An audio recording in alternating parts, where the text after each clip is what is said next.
Revolutionary strategy. Marxism and the challenge of left unity. By Mike Macnair. In memory of Cameron Richards, a thinking communist.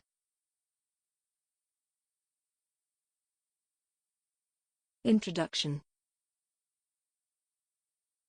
Should socialists join, or support, government coalitions including people like Brown in order to keep out the open rightists?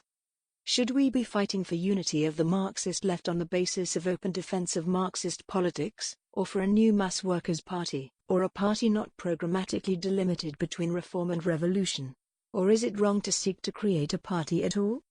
If we should be fighting for a Marxist party, does that mean it should be Trotskyist, or Maoist, or Stalinist, or something else? Should we call for a workers' government, and if so, what would we mean by it? Should we be defeatists in relation to our own country's wars? If so, what does this mean?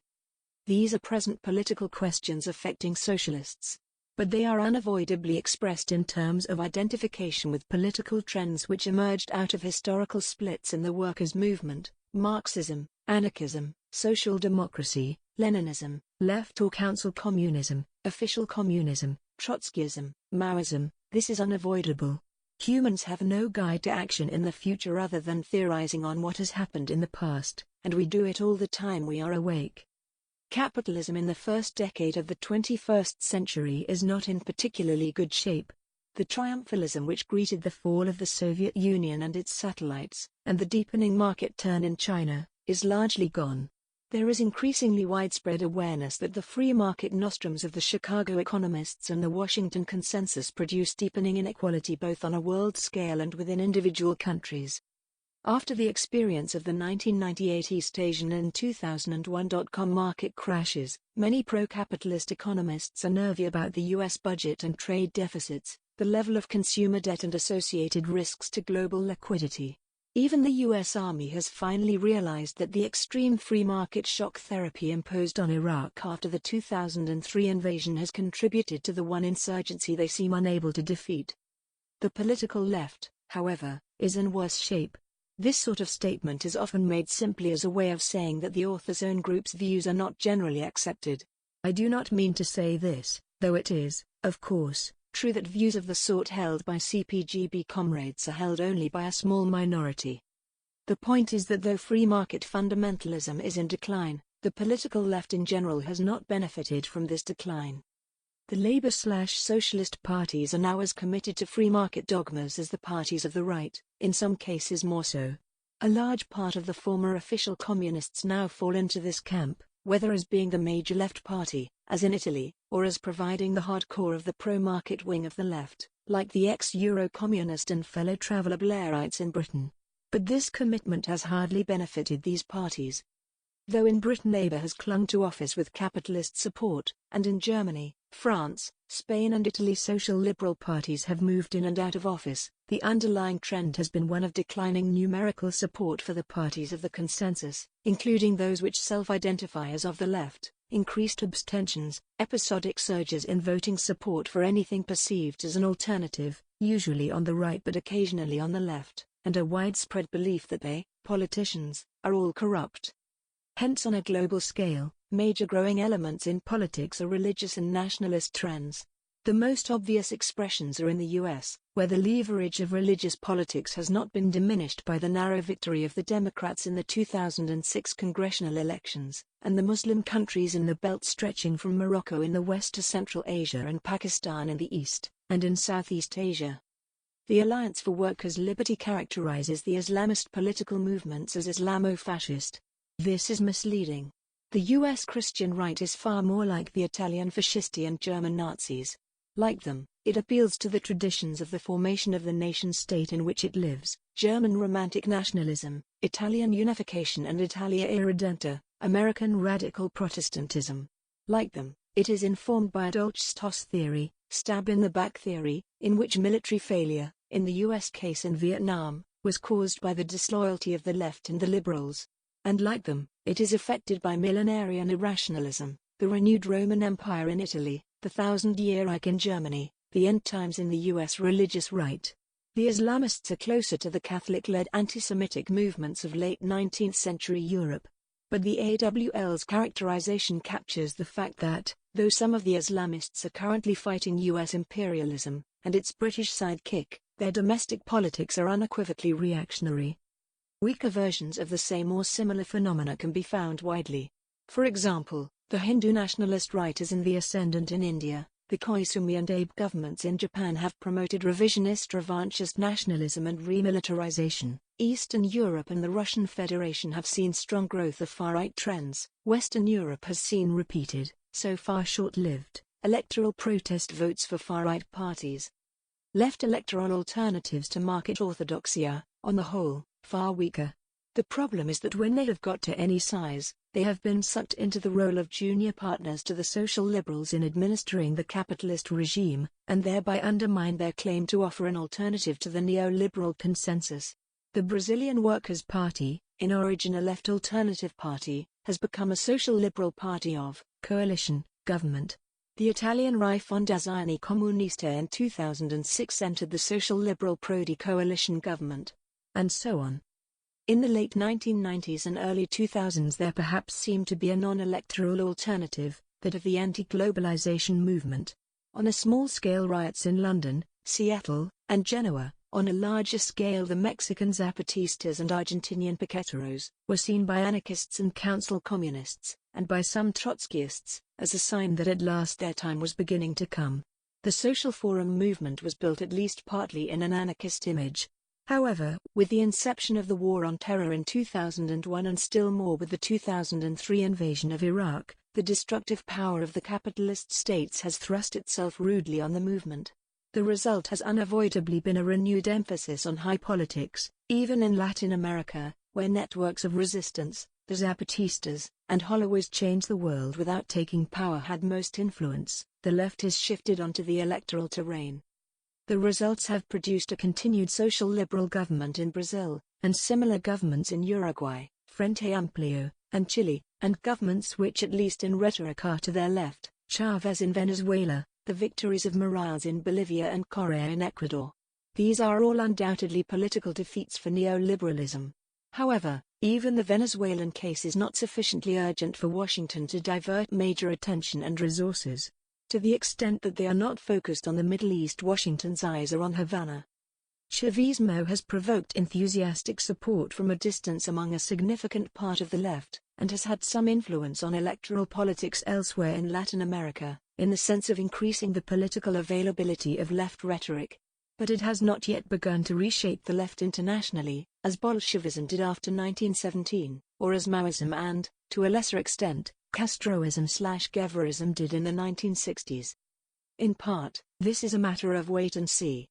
The left internationally has seen a large number of sometimes very radical/left-talking nationalist and third-worldist charismatic individual leaders come and go in the last half-century. Some have themselves turned realist, like Nkrumah, Museveni, Jerry Rawlings or the leaders of the South African ANC. Some have been ousted and or killed by realists in their own nationalist movements, like Sukarno, Ben Bella or Thomas Sankara. Official communists, Maoists, and Trotskyists in the process of moving towards official communist politics, have celebrated one and all as the next Castro, for none has the celebration been long-lived. Given this background, it is understandable that in spite of the enthusiasm of a part of the left, the broader movement should effectively suspend judgment on Chavismo. In part, and more fundamentally, the problem is that Chavismo offers no real strategic lesson for the left beyond find yourselves a charismatic leader. Perhaps it should be try to win junior army officers to left politics. Bolshevism offered a worked-out strategic line for the road beyond capitalism, whether this line was right or wrong. The same was true of Maoism. The extensive international influence of Castroism/Guevarism consisted in part in the fact that Che Guevara falsified the course of the Cuban Revolution into an example of the Maoists' prolonged People's War strategy. In part it was due to the fact that Castro and his co-thinkers promoted Third Worldism, a dilute form of the Maoists' global policy of surrounding the cities. In both aspects, the Cubans' self-presentation as something different from the official communist bureaucratic regimes and parties offered to romantic young leftists the hope of an alternative strategy. Chavismo, as yet, offers no equivalent. The organized far left across the world, the Trotskyist, Maoist, etc., groups, had hopes that the anti-globalization movement signaled a new rise in class combativity like the later 1960s, or, at least, the re-emergence of a new left milieu out of which they could hope to recruit and build. More than 10 years on from the Mandalite Fourth International's turn to the milieu that became the anti-globalization movement, and 7 years since the Battle of Seattle, this belief has proved illusory. The organized far left has gained some ground in the trade union movement internationally. But it has done so partly through generational replacement and partly because the decline of the activist base of the socialist and communist parties has been steeper than the corresponding decline of most of the groups of the far left. At best these groups have stagnated. The apparent novelty that allowed the far left to appear as an alternative to large numbers of radicalizing youth in the 1960s and 1970s is gone, and they have a large hostile periphery of ex-members who remain active in the broader movement. And the far left is widely, and often accurately, perceived as undemocratic in its internal functioning, as tending to export this undemocratic practice into the broader movement, and as unable to unite its own forces for effective action. To sum this up, capitalism unfettered has not produced the blessings the neoliberals claimed it would. Instead, it is producing deepening social inequality both within and between nations, and economic instability and episodic, so far localized, crises, as Marx claimed it would. And it shows every sign of producing an increasing tendency towards utterly destructive wars, as the classical Marxists claimed it would. But the political left has not been the gainer. The main political gainer, instead, has been the anti-capitalist right. The shadow of bureaucratic socialism. The short explanation of this situation is that the political left is still in the shadow of the bureaucratic socialist regimes of the 20th century and their fall, or, in the case of China and Vietnam, their evolution towards openly capitalist regimes. It is not merely that these regimes were murderously tyrannical. The point is that all the sacrifices, both of political liberty and of material well-being, which the regimes demanded of those they ruled, have only led back to capitalism. As long as the left appears to be proposing to repeat this disastrous experience, we can expect mass hostility to liberal capitalism to be expressed mainly in the form of rightism, that is, of nostalgia for the pre-capitalist social order. Now the Trotskyists, and still more the third camp Trotskyists, may argue that this does not affect them or, to the extent that it does, complain that this is unfair to them. After all, they opposed the bureaucratic regimes and called for their revolutionary overthrow. Some small minorities within this general trend, the critique group, the Spartacists, the neo-Marxites, even foresaw that the continued dictatorship of the bureaucracy would lead to a collapse, and/or back to capitalism. The problem goes back to the point I made earlier. Humans have no guide to action in the future other than theorizing on what has happened in the past. Experiment in the physical sciences is no more than a way of formalizing reliance on past actions as a guide to future actions. In politics, there can be no laboratory. Our only experimental evidence is the evidence of our history. Trotskyism as theory, and here including critique, the Spartacists and the neo-Marxites, predicted that the working class in the countries run by bureaucratic socialist regimes would resist the restoration of capitalism. Trotsky, and, following him, the Spartacists and neo-Marxites, predicted that this resistance would find a political reflection in political splits within the bureaucracy. The majority of the orthodox Trotskyists used this prediction to conclude that there could not be a restoration of capitalism. All of these predictions were categorically false. There has been no accounting for their falsity. The point runs deeper. Under capitalism, there is an objective dynamic for the working class to create permanent organizations to defend its immediate interests, trade unions and so on.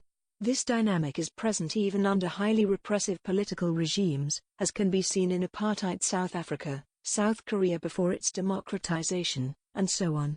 These organizations tend, equally, to become a significant factor in political life.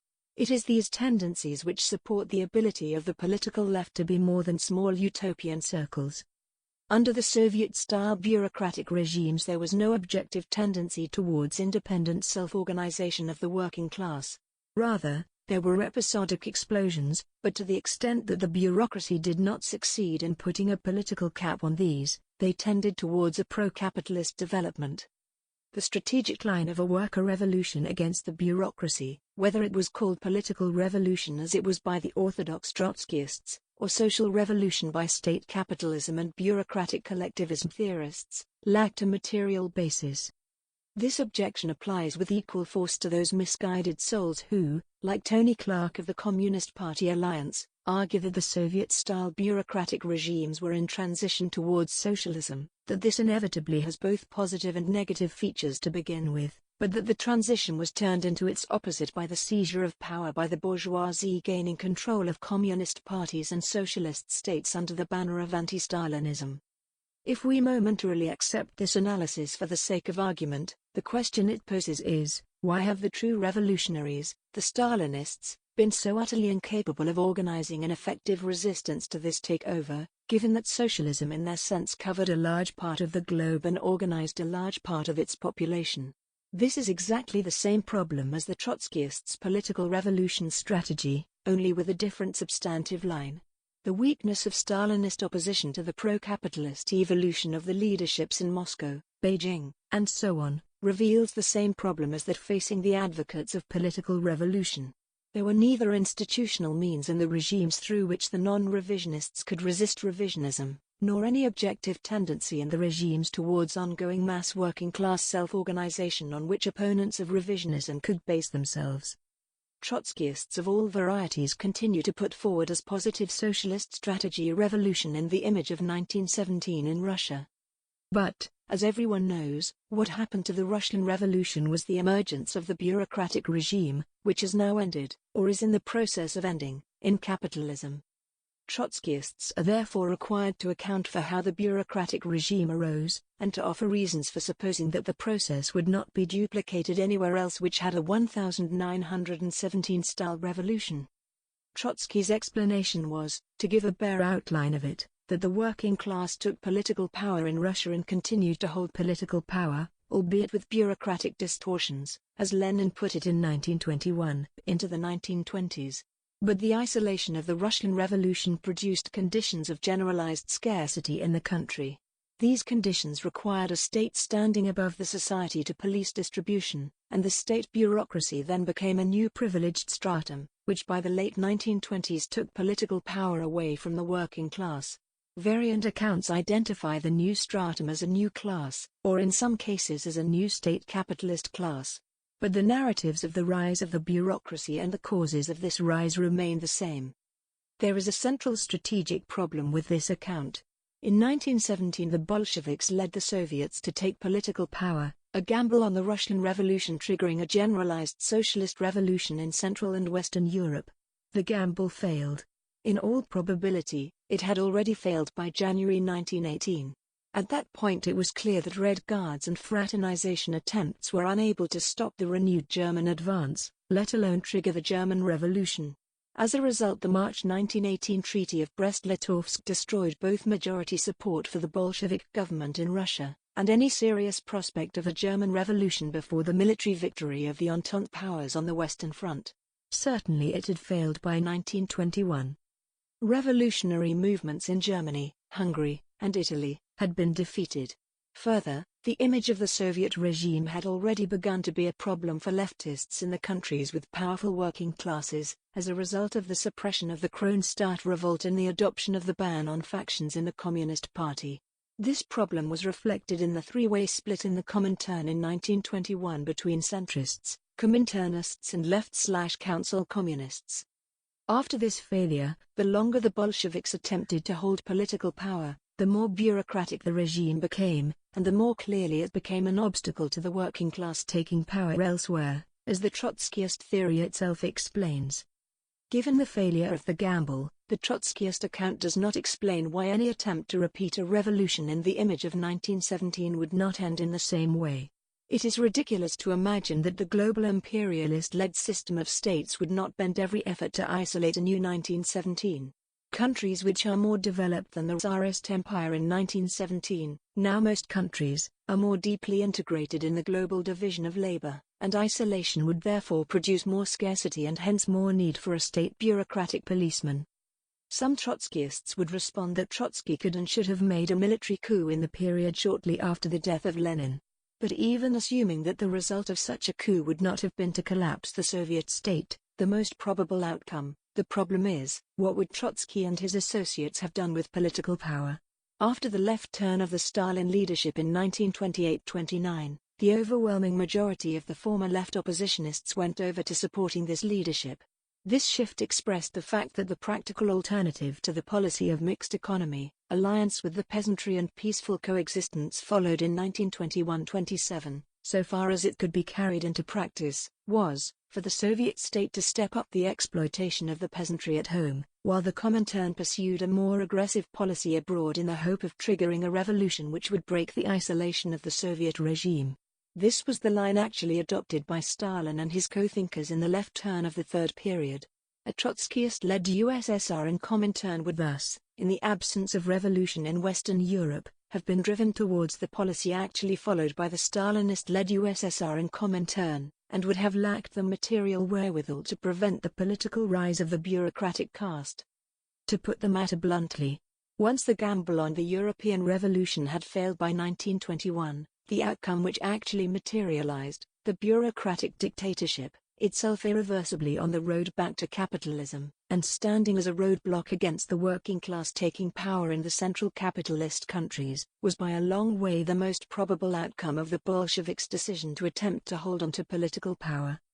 Once we recognize that this is true, we can no longer treat the strategy of Bolshevism, as it was laid out in the documents of the early Comintern, as presumptively true, nor can we treat the several arguments made against the Bolsheviks' course of action by Kautsky, Martov, and Luxemburg, among others, as presumptively false. I stress presumptively.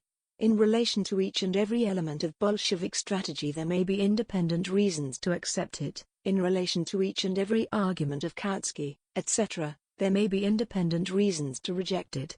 But the victory of the Russian Revolution on its own, or the course of the revolution after late 1917 early 1918, can no longer be taken as evidence for Bolshevik strategy as a package.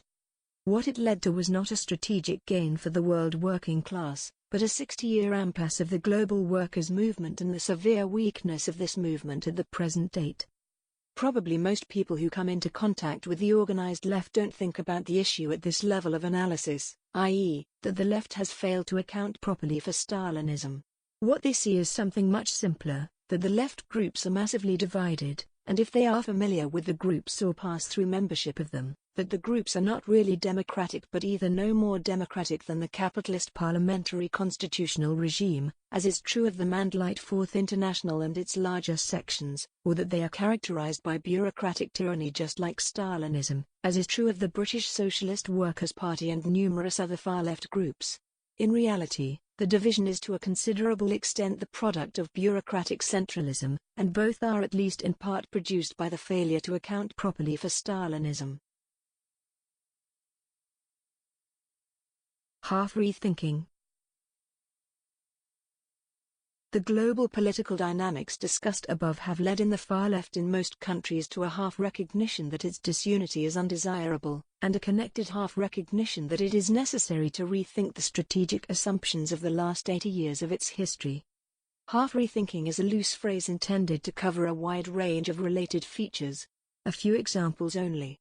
In the first place, although there are substantial groups which are rethinking or have rethought their strategy to some extent in various ways, there is a significant minority which simply blames the fall of the USSR and all the rest on the moral incapacity of individual leaders, whether these are to be revisionists or Stalinists, and the absence of resistance similarly on the moral incapacity of individual leaders of the far left, revisionists or Pabloites, and maintains that it is sufficient for the left to go on in the old way, or one of the 57 varieties of old way. The existence of this trend means that only part of the left is rethinking. Second, there is a very common phenomenon of accepting that some degree of unity is necessary for now, but at some point in the future the Revolutionary Party in the Comintern sense will become necessary and possible. Hence we should now be for a provisional practical form of left unity, perhaps, as the Mandalite Fourth International has suggested, a party not programmatically delimited between reform and revolution, but one which has a revolutionary Marxist faction within it. The Mandalites have argued for parties of this type, The Socialist Workers' Party for united fronts of a special type which are not parties, enabling the SWP to remain a party within the broad unity.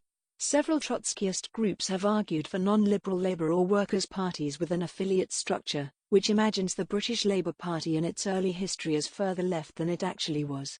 This is a half-rethinking, in the sense that it poses changed current tasks, while leaving largely untouched existing strategic ideas. Third, a wide range of authors address one or some strategic issues by way of rethinking, and propose unity on a new basis. Commonly this approach involves claims that the world has changed so profoundly that most of the history of the workers' movement is no longer relevant. For example, Istvan Misharos argued in Beyond Capital, 1996, that 1917 failed because the logic of capital had not reached its global limits. Today it has reached its global limits, and these limits pose a different form of strategy. Misharos' arguments have recently been cited by Hugo Chavez, and have been adapted in very different ways by Michael Leibovitz and by Cliff Slaughter. I call this sort of writing a half-rethinking because it asserts that some fundamental error has vitiated the whole history of our movement, and this is therefore to be discarded altogether in order to begin again on the basis of a theoretical construction applied directly to immediate conditions, rather than systematically addressing the full range of the history. Not uncommonly the new basis turns out, in fact, to be an old idea repackaged or reinvented.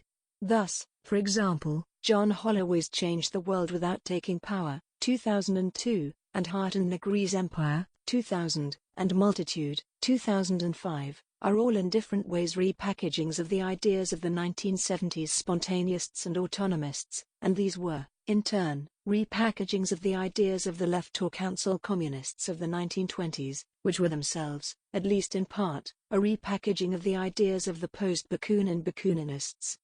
Those who will not learn from history are condemned to repeat it. Santayana.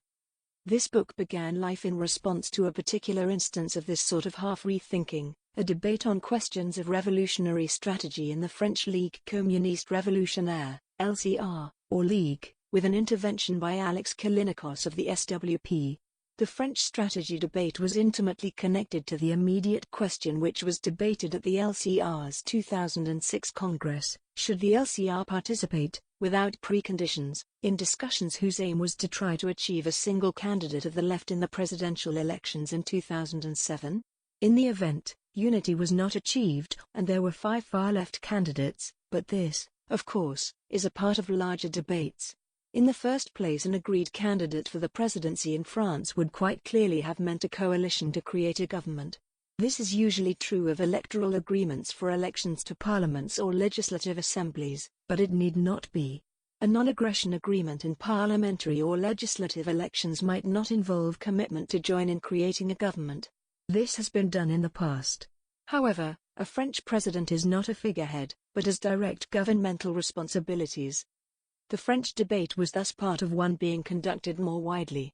Should socialists participate in coalition governments controlled by social liberals, i.e., people with politics not dissimilar to the Blairites, in order to keep out the open parties of the right? Rifondazione Comunista in Italy joined Prodi's Unioni coalition government, with disastrous results. The German Die Linke is in a social liberal regional government in Berlin. The Brazilian Workers' Party succeeded in electing Lula as president and as a result has been participating as a minority in a center-left coalition. The question was even posed, not as fancifully as it might now seem, to the Scottish Socialist Party before its recent crisis. Suppose that pro-independence parties, i.e., the Scottish National Party, the Greens and the SSP, had won a majority in the May 2007 Scottish Parliament elections. Should the SSP have joined a coalition executive with the SNP in order to create Scottish independence? Secondly, the LCR is a section of the Mandalite Fourth International, in fact, its strongest section. And since the early 1990s, the Fourth International has been promoting the idea of creating unitary left parties that, in Callinicos's phrase, leave open the question of reform and revolution. The original example was the Brazilian Workers' Party, then the Italian Rifondazione Comunista, the closest to home in Britain is the SSP.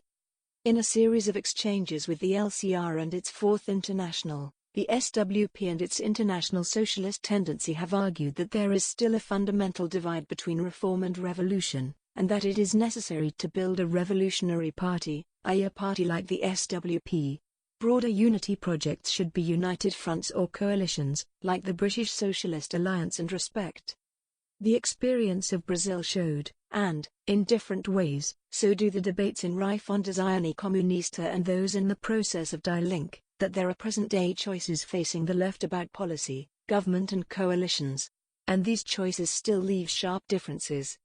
On the one side are those who are willing, for the sake of lesser evilism or of absolutely marginal advantages to the oppressed, to administer the existing capitalist state as part of the existing international system of states, without fundamental changes. They are therefore prepared to form coalitions with supporters of these systems, in which these supporters can veto policies which are too left-wing. On the other side are those who insist that this policy is an illusion that merely prepares the ground for demoralization among the masses, the advance of the far right, and new further right-center-right governments. From this perspective, making fundamental changes is the priority of any socialist government. Some, like the SWP, argue that such a government could only come to power through a revolutionary rupture.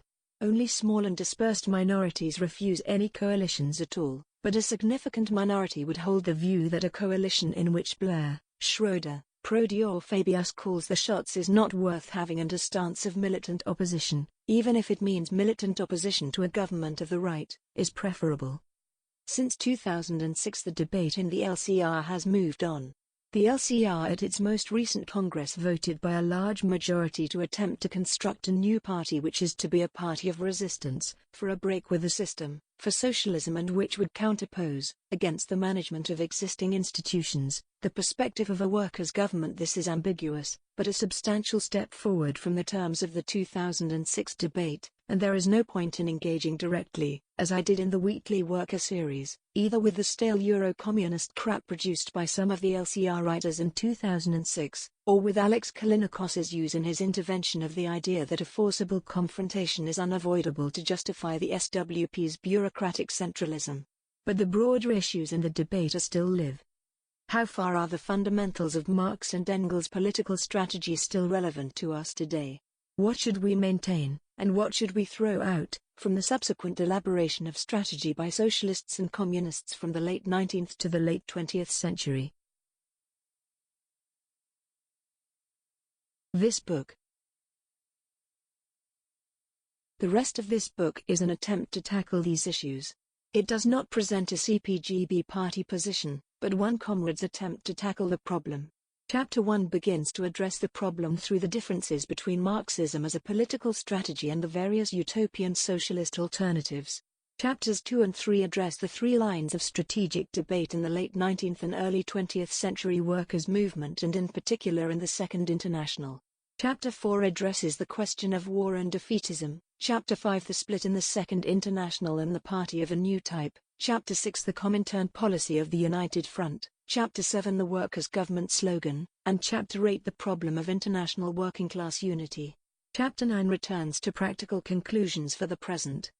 To summarize the argument very much in outline, in the first place I argue that there are solid grounds to maintain the fundamentals of Marx and Engels' political strategy of the self-organization of the working class for independent political action, not just in trade unions and or cooperatives. Independent both of the capitalist parties and of the capitalist states, on both national and international scales. As between the strategic lines offered in the Second International, I argue that the strategy of patience of the Kurzkaien Center was and is preferable to either the strategy of cross-class left coalition government favored by the right, or the mass strike strategy favored by the left. What was wrong with the Kurzkaiens, and led in the end to them being subsumed in the right, was their nationalism and their refusal to fight for an alternative to the capitalist state form. The remainder of the book addresses the split in the Second International in 1914-18 and the ideas of the early Comintern, and those of the Trotskyists to the extent to which they grow from the ideas of the early Comintern. I leave on one side the question of imperialism, in spite of its importance. On the one hand, I have discussed it elsewhere in a series of articles in the Weekly Worker. On the other, a full analysis would involve so much political economy as to unbalance this discussion. I also leave on one side the question of permanent revolution. Insofar as this was a strategy for dealing with pre-capitalist states and social formations, it is now effectively moot. Insofar as it is connected to the idea of transitional demands and transitional program, I have discussed the issue in another weekly worker series in 2007. The issues therefore come down to Lenin's policy of revolutionary defeatism in World War I, the split in the Second International and whether, and why, it was justified, the idea of the party of a new type, the policy of the United Front, the slogan of a workers' government, and the question of international political organization, its tasks and nature. I argue that Lenin's policy of revolutionary defeatism in World War I made sense but has to be grasped accurately and in its context as a proposal for the coordinated action of the workers' movement on both sides of the war for the immediate struggle for power. The generalization of this policy in the context of colonial wars and its transformation from a strategic line for the immediate struggle for power into a moral imperative, and in particular a moral imperative of wishing for the victory of the other side, has turned it instead into a new argument for nationalism and class collaborationism. I argue that the split in the Second International was justified, generally because the right-wing labor bureaucracies, with the backing of the capitalist state, blocked the left wing from organizing openly and fighting openly for their political ideas, and specifically because the individual leading supporters of the war within the workers' movement, who controlled the main parties, were personally scabs who should have been driven out of the movement and war criminals who should have been arrested and jailed. But the reasoning offered at the time to justify the split, the ideas of the split as purifying the movement, and of the Bolshevik party of a new type which was necessarily a minority party, has been used ever since to justify sect politics. The concept of a party of a new type, I argue, as it developed in 1920-21, reflected the conditions of the civil war in which the Russian CP, Bolshevik, became a political representative of the peasantry, and crushed and replaced the organizational forms of Bolshevism in the period of the political struggle for power in which it came to represent and lead the proletariat. The generalization of these conceptions in the Comintern had the effect of sterilizing the struggle for unity and action through the United Front, since it stood as a block against the idea that there could be effective unity in diversity.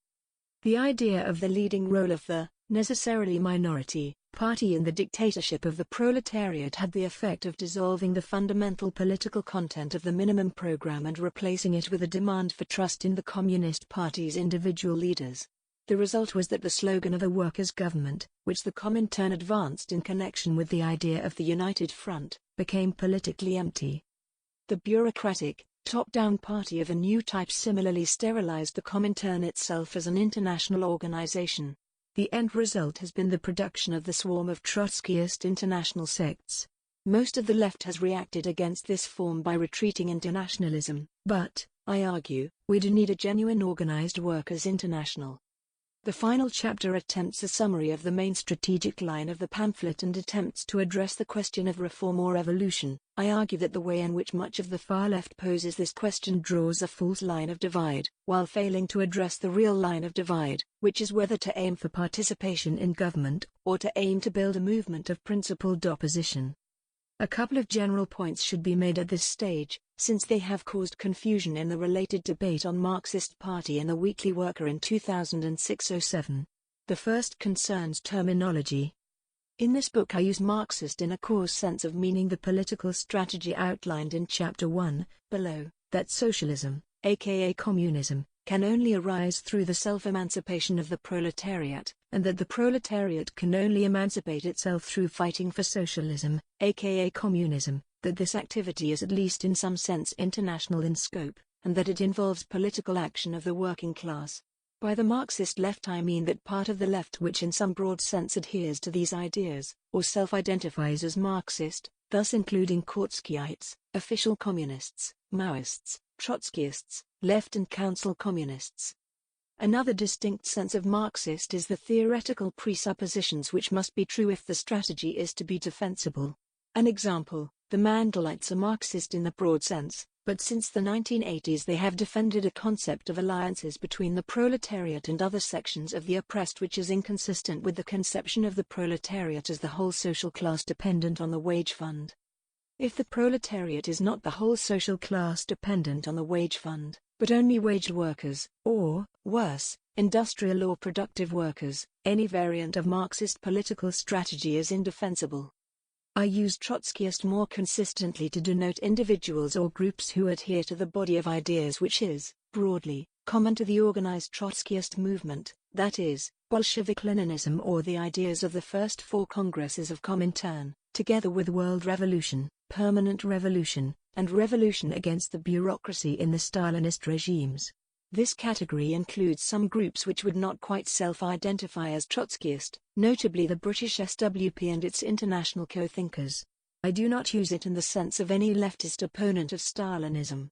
Nor do I use it in the sense of the ideas of the early Trotsky in 1904-07, nor of any hypothetical theoretical elaboration which might be made of Trotsky's ideas without accepting the main body of Trotskyism. I avoid as far as possible using Leninism, and where I do use it, it is put in scare quotes. The reason is that the expression refers to three radically different bodies of ideas. The first is the variant Kautskyism of what is to be done.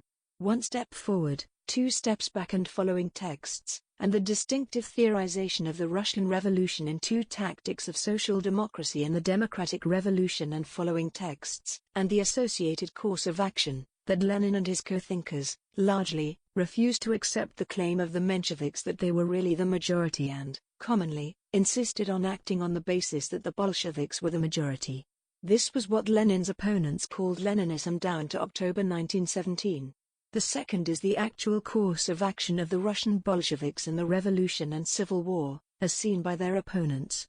The third is the package of retrospective reinterpretation of Lenin's ideas in the light of the actual course of the Russian Revolution down to his death. Of this latter Leninism, self-identified Stalinists, official communists who have taken distance from Stalin, Maoists and Trotskyists all have their own versions, and to call Leninist the set of Stalinists, Trotskyists and Maoists begs too many questions. I judge that the word simply carries too much freight of approval and disapproval, and of cult of the personality, to be used without question begging. In connection with the issue of the party of a new type, Chapter 5 below, it is unavoidable, here Leninist, in scare quotes, means bureaucratic centralism, or the limited common elements of the concept of the revolutionary party shared by self-identified Stalinists, official communists who have taken distance from Stalin, Maoists, Trotskyists, and Bordagists. The second general point is that this book from beginning to end attempts to discuss the history of the movement's strategic ideas with the benefit of hindsight. For example, later in the book when I criticize the arguments and decisions of the leaders of the Russian Revolution, I do not intend by this to pass some sort of moral judgment on the decisions they took under extremely difficult circumstances. I do not even necessarily mean that any superior alternative was open to them. For example, I said above that October 1917 was a gamble on revolution in Western Europe, which failed.